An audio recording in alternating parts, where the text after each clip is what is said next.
Ross Feingold is the former Asia chairman of Republicans Abroad. He joins us now live from Taipei. Ross, good to have you here on the program. Are you happy to have Donald Trump as your presidential candidate?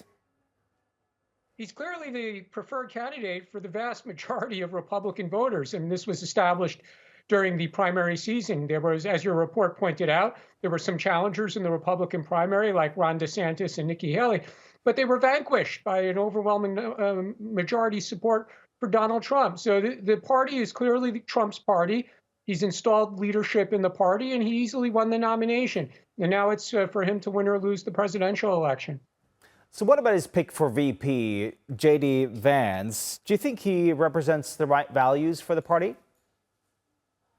From a political perspective, I think it was a good choice. He's very loyal to President Trump. He agrees with much of what President Trump did in his first term, and he brings a bit of youth to the campaign, keeping in mind that one of the major criticisms of Trump is that he's also close in age to Joe Biden, who's been criticized for his age.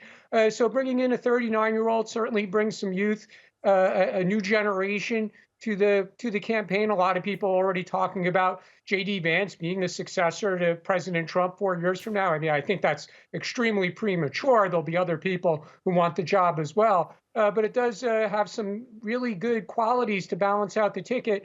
So from among the various possibilities, I think Trump made the best choice. He does represent, though, sort of some different ideas than Trump when it comes to abortion, for example. He's also very much against any kind of continued support for Ukraine. Does that still represent what you want to see as the leadership for the party and also for America? Well, again, he's clearly where the Republican voters are. So obviously, he's not where Democrat voters are. But Republican voters generally prefer more strict rules on abortion. So Vance is correct there. And Republican voters are skeptical of aid to Ukraine, and Vance is right there with him. Whether that's the best policy for the United States, that's a separate conversation. Obviously, a $60 billion plus aid package for Ukraine just passed into law not long ago. And that did pass with some Republican support, but certainly far from unanimous Republican support. You've seen how people cheer for Donald Trump there at the RNC in Milwaukee. Is this no longer the Republican Party, but rather the Donald Trump Party or even the MAGA Party?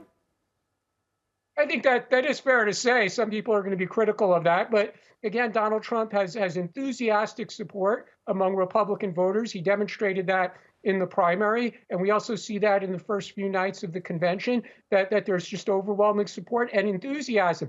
That's one of the big challenges for Joe Biden and the Democrats. Their voters don't have the same level of enthusiasm for their candidate unless they switch the candidate. But Republican voters have enormous enthusiasm for Donald Trump. And now we see independent voters or people who voted for Biden 4 years ago are switching their vote to Donald Trump. So certainly if Election Day was held today, I would expect Trump to win easily. Ross Feingold, good to have you on the program. Thank you so much. Thank you.